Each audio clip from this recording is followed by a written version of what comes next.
but there's nothing you can tell them. Just made a million, got another million on my schedule. No love for 'em, they can break it hard. No keys, push the start. Yeah, you know what it is. Everything I do it big. Yeah, screaming that's not. When I pulled on the lot, that's not. Up in my town, you see me, you know everything. Black and yellow, black and yellow, black and yellow, black and yellow. I put it down from the whip to my diamonds. I've been black and yellow, black and yellow, black and yellow, black and yellow. Yeah, you know what it is. Everything I do it.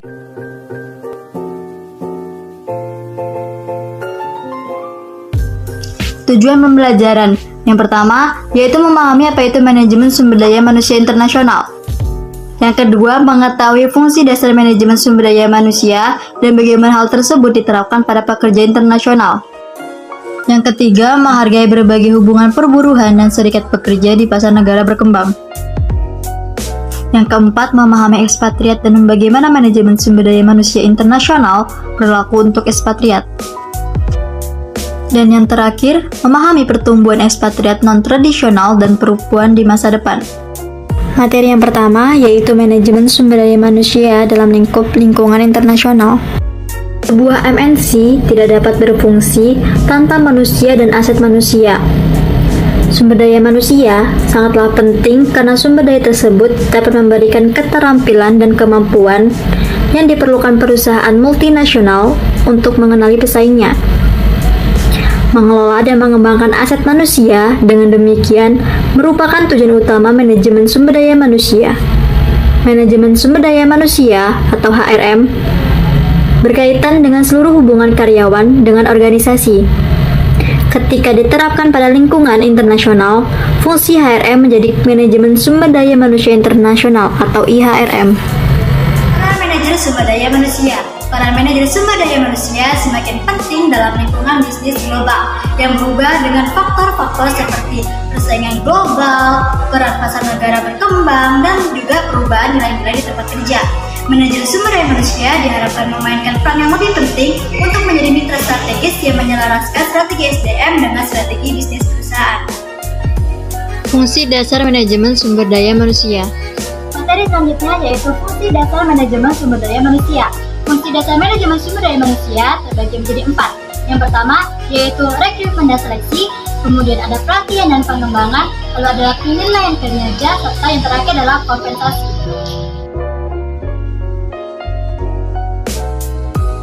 Materi selanjutnya adalah hubungan perburuhan dan serikat pekerja di pasar negara berkembang.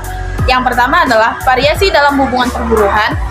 Yang kedua adalah pengaruh faktor sejarah, serta yang terakhir adalah peran hubungan perburuhan dalam operasional perusahaan.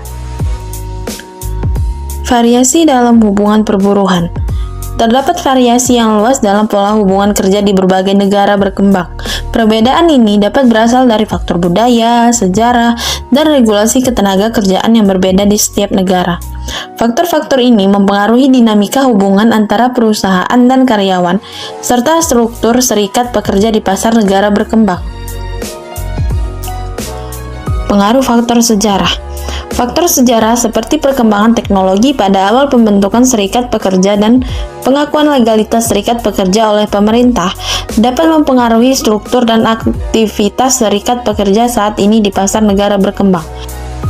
Peran hubungan perburuhan dalam operasional perusahaan. Hubungan perburuhan memberikan indikasi tentang sejauh mana karyawan mempengaruhi operasional perusahaan multinasional di pasar negara berkembang. Memahami dan mengelola hubungan perburuhan dengan baik dapat membantu perusahaan dalam menciptakan lingkungan kerja yang harmonis dan produktif. Selanjutnya adalah ekspatriat. Definisi ekspatriat. Ekspatriat adalah seorang yang tinggal sementara ataupun menetap di luar negara di mana dia dilahirkan dan dibesarkan. Istilah ini biasanya mengacu pada orang asing yang tinggal di suatu negara untuk bekerja, baik itu karena ditugaskan untuk perusahaan, organisasi, atau atas kemauan sendiri. Tantangan ekspatriat. Ekspatriat sering menghadapi tantangan seperti perbedaan budaya, bahasa, dan lingkungan kerja yang baru.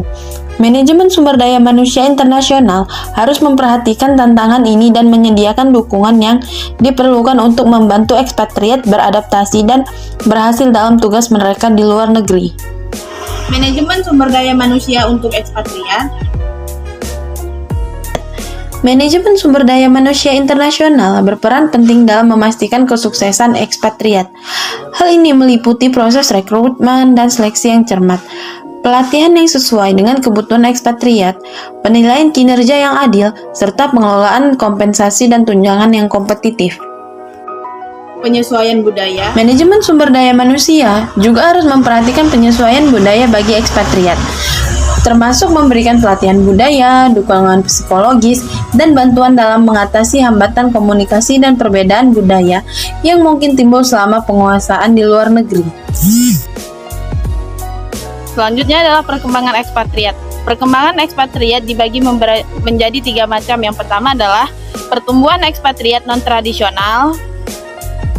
Yang kedua, peran perempuan dalam ekspektasi. Serta yang terakhir adalah tantangan dan peluang. Dari materi tersebut dapat disimpulkan bahwa pertumbuhan ekspatriat non-tradisional dan perempuan dalam lingkungan kerja internasional menawarkan peluang dan tantangan bagi perusahaan, serta penting bagi perusahaan untuk merancang strategi manajemen sumber daya manusia yang inklusif dan berkelanjutan untuk mendukung kesuksesan ekspatriat non-tradisional dan perempuan, menciptakan lingkungan kerja yang beragam, inovatif, dan efektif dalam pasar global yang terus berkembang. Selanjutnya adalah studi kasus. Kami mengambil studi kasus dari PT Global Indonesia, yang dimana PT ini adalah perusahaan multinasional yang bergerak di bidang manufaktur dan memiliki operasi di berbagai negara. Untuk memperkuat operasi mereka di cabang baru di Vietnam, perusahaan memutuskan untuk menempatkan beberapa manajer senior dari kantor pusat di Indonesia sebagai ekspatriat. Adapun masalah yang dihadapi oleh PT Global Indonesia antara lain adalah yang pertama, adaptasi budaya, seperti para ekspatriat menghadapi kesulitan dalam menyesuaikan diri dengan budaya lokal Vietnam, termasuk bahasa, kebiasaan kerja, dan etiket sosial. Dan yang kedua ada faktor keluarga, seperti keluarga ekspatriat yang ikut pindah ke Vietnam juga mengalami kesulitan adaptasi, terutama dalam hal pendidikan anak dan pelayanan kesehatan. Dan yang terakhir adalah masalah hukum dan administratif, seperti ekspatriat menghadapi tantangan dalam mengurus izin tinggal dan kerja di Vietnam yang memerlukan banyak dokumen dan proses yang rumit. Dan perbedaan dalam sistem perpajakan juga menjadi isu yang signifikan. Adapun saran untuk PT Global Indonesia antara lain, yang pertama, pelatihan dan persiapan, di mana PT Global Indonesia dapat mengadakan program pelatihan pra-penempatan yang mencakup kursus bahasa, pelatihan interkultural, dan informasi mengenai kehidupan di Vietnam. Yang kedua, dukungan keluarga. Perusahaan juga dapat menyediakan bantuan dalam mencari sekolah internasional untuk anak-anak ekspatriat dan menawarkan paket kesehatan yang mencakup layanan medis di rumah sakit internasional. Dan yang terakhir adalah bantuan hukum dan administratif. PT Global Indonesia dapat membentuk tim khusus yang bertugas membantu ekspatriat dalam proses pengurusan izin kerja dan tinggal, serta memberikan konsultasi pajak. Mereka juga dapat mengadakan seminar reguler tentang perubahan kebijakan hukum dan perpajakan yang dapat mempengaruhi ekspatriat.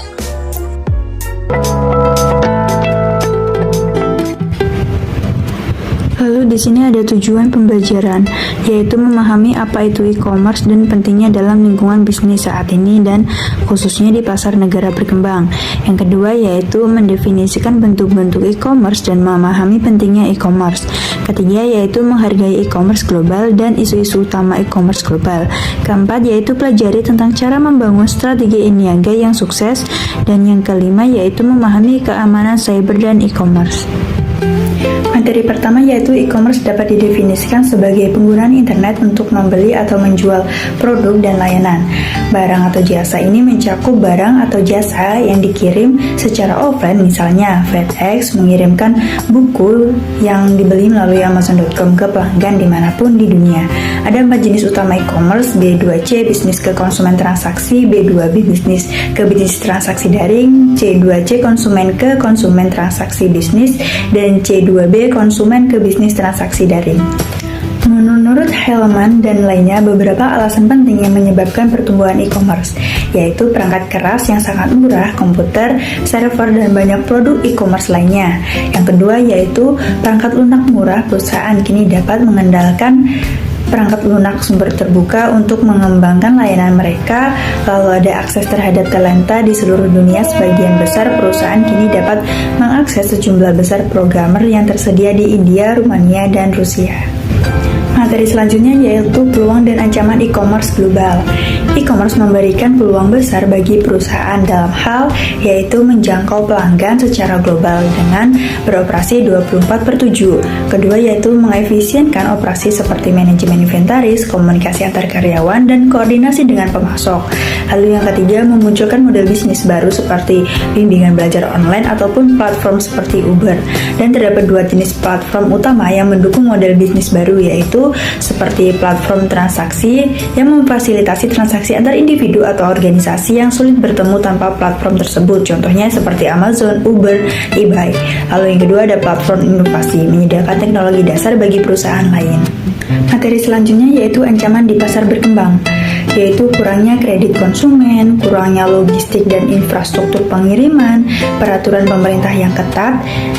Ada juga adopsi dan difusi e-commerce lintas budaya. Adopsi yaitu e-commerce mengacu pada sejauh mana perusahaan dan individu bersedia menerima teknologi baru yang melekat dalam melakukan tugas-tugas e-commerce. Lalu ada difusi e-commerce, yaitu sebuah konsep terkait mengacu pada sejauh mana e-commerce itu menyebar dan diadopsi di masyarakat yang berbeda. Lalu selanjutnya yaitu kepercayaan konsumen lintas budaya terhadap e-commerce, yaitu kepercayaan konsumen terhadap e-commerce mengacu pada kesediaan konsumen tersebut atau konsumen online untuk bergantung pada orang lain dengan asumsi bahwa pihak lain akan memberikan apa yang dijanjikan, yaitu segel kepercayaan pihak ketiga digunakan ketika pengecer mengaitkan situs webnya dengan perusahaan lain yang lebih terkenal dan bereputasi baik. Yang terakhir yaitu cara terakhir bagi perusahaan multinasional untuk membangun kepercayaan adalah dengan terlibat dalam integrasi multisaluran. Dengan kata lain, perusahaan multinasional ini tuh dapat memiliki situs web online dan toko fisik. Lalu desain web lintas budaya. Perusahaan multinasional menghadapi pilihan untuk menggunakan situs web yang terstandarisasi secara global atau melokalisasi situs web mereka sesuai dengan preferensi dan budaya lokal di setiap negara. Pendekatan standar itu mengasumsikan kebutuhan dan keinginan konsumen yang sama di seluruh dunia. Sementara pendekatan lokalisasi itu mengakui perbedaan budaya dan preferensi konsumen di setiap negaranya. Meskipun situs web standar lebih mudah dikelola, adaptasi dan lokalisasi diperlukan untuk sebagian besar situasi agar situs web ini tuh dapat menarik dan relevan bagi konsumen lokal. Penelitian menunjukkan bahwa tingkat adaptasi yang diperlukan tergantung pada sifat produknya, budaya konsumen, dan faktor-faktor yang lain. Membangun strategi e-commerce global yang sukses. Para ahli menyarankan beberapa tren dan solusi potensial. Yang pertama, kecepatan. Salah satu tren yang paling penting adalah pelanggan kini ingin dapat melakukan transaksi apapun dengan cepat. Yang kedua, layanan mandiri. Tren penting lainnya adalah kemampuan pelanggan untuk mendapatkan layanan mandiri. Yang ketiga, adaptasi faktor. Keberhasilan adalah kemampuan perusahaan multinasional untuk beradaptasi dengan kebutuhan pelanggan lokal. Keempat, layanan pelanggan. Tren penting yang dapat dicatat oleh para ahli adalah menyediakan layanan pelanggan yang unggul. Kelima, integrasi berbagai saluran. Kebanyakan perusahaan multinasional menghadapi tekanan yang semakin besar untuk mengintegrasikan berbagai saluran yang mereka gunakan untuk beroperasi. Keamanan cyber dan e-commerce. Faktor-faktor berikut sebagai faktor utama mengapa keamanan cyber merupakan isu penting. Yang pertama, ada email spam. Email dikirim tanpa persetujuan penerima. Email-email ini seringkali memperlambat produktivitas karena perusahaan multinasional harus mencari cara untuk menyaringnya. Yang kedua, virus. Program komputer yang menyusup ke komputer atau jaringan komputer yang mengakibatkan kerusakan komputer atau pencurian informasi tanpa sepengetahuan pengguna. Yang ketiga, pengelabuhan. Email atau program komputer yang terlibat, sah dan menipu pengguna untuk memberikan informasi penting seperti kata sandi atau login. Informasi ini kemudian dapat digunakan untuk mengakses rekening penting pengguna seperti perbankan dan lembaga keuangan lainnya. Selanjutnya, Study Cash. Shopee adalah platform e-commerce yang didirikan oleh Sea Group di Singapura pada tahun 2015 dan dengan cepat menjadi salah satu platform e-commerce terbesar di Asia Tenggara, termasuk Indonesia. Memasuki pasar Indonesia pada akhir 2015, Shopee berhasil menarik banyak pengguna melalui strategi pemasaran yang agresif dan program promosi besar-besaran. Mengadopsi model bisnis marketplace, Shopee menghubungkan penjual dan pembeli secara langsung, memungkinkan individu dan bisnis kecil menengah untuk menjual produk mereka secara online dengan berbagai kategori seperti elektronik, fashion, dan makanan. Platform ini menawarkan fitur-fitur menarik seperti Shopee Mall yang menjual produk dari merek resmi, layanan dompet digital Shopee Pay, program pengiriman gratis, dan fitur chat untuk berkomunikasi langsung dengan penjual. Shopee juga dikenal dengan strategi pemasaran kreatif menggunakan influencer dan selebriti, serta inovasi teknologi seperti Shopee Live yang memungkinkan penjual langsung melalui streaming video. Meskipun sukses, Shopee menghadapi tantangan seperti kompetisi dari platform e-commerce lain, menjaga kepercayaan dan keamanan transaksi, serta mengatasi masalah logistik, terutama dalam pengiriman ke daerah-daerah terpencil. Dengan terus berinovasi dan fokus pada pengamanan pengguna, Shopee berupaya mempertahankan dan meningkatkan posisinya di industri e-commerce Indonesia. Kesimpulan pada bab ini, pertumbuhan e-commerce di negara-negara berkembang seperti Tiongkok dan India telah menciptakan peluang besar dan tantangan signifikan bagi perusahaan multinasional. Sementara perusahaan lokal unggul berkat pemahaman mendalam terhadap pasar setempat. Perusahaan asing harus mengatasi hambatan seperti kurangnya akses kredit konsumen, infrastruktur logistik yang kurang memadai, dan regulasi pemerintah yang ketat.